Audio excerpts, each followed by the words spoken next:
চিতই পিঠা যে বানাতে না পারে তে আসলে মনে হয় আমার মনে হয় যে সে কোনো পিঠাই পারে না আসলে।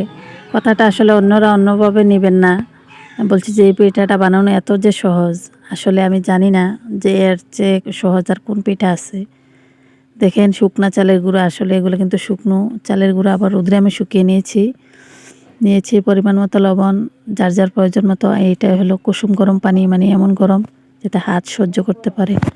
অল্প অল্প দিয়ে একটু আস্তে আস্তে মেখে নেবেন, হাত যেতে সহ্য করে নিতে পারে এরকম গরম, বেশি গরমও না আবার ঠান্ডাও না।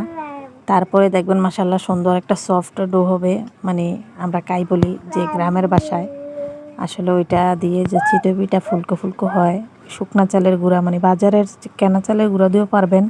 এই পদ্ধতিতে কোনো কিছু লাগবে না, শুধুমাত্র লবণ আর পানি, দুটি উপকরণে এত সুন্দর পিঠা হবে। আসলে আপনারা নিজে যখন বানাবেন তখনই বিশ্বাস হবে, হয়তো আমার কথা শুনে বিশ্বাস নাও হতে পারে আপনাদের। আমি আসলে অনেকবার আমি চিতই পিঠা মাশাল্লাহ আমার সবসময় ফুলকো হয়, আবার ভালো হয়, মানে অনেকেও হয় হয়তো জানি না, কিন্তু দেখবেন এই পদ্ধতিতে বানিয়ে অসম্ভব। যারা চিতই পিঠা পছন্দ করে ভর্তা দিয়ে খেতে বা তোয়াক দিয়ে, মানে গুড়ের যেই ইয়াটা হয় এটা দিয়ে, আসলে দেখুন মাশাল্লাহ অনেক ফুলকো হয়েছে। জানি না মোবাইলে কতটুকু সুন্দর এসেছে বা ভালো হয়েছে, তা আসলে বাস্তবে খেতে অনেক স্বাদ হয়েছে, অনেক মজা হয়েছে। আপনারা ইনশাল্লাহ ট্রাই করবেন, ট্রাই করে জানাবেন কেমন হয়েছে আপনাদের।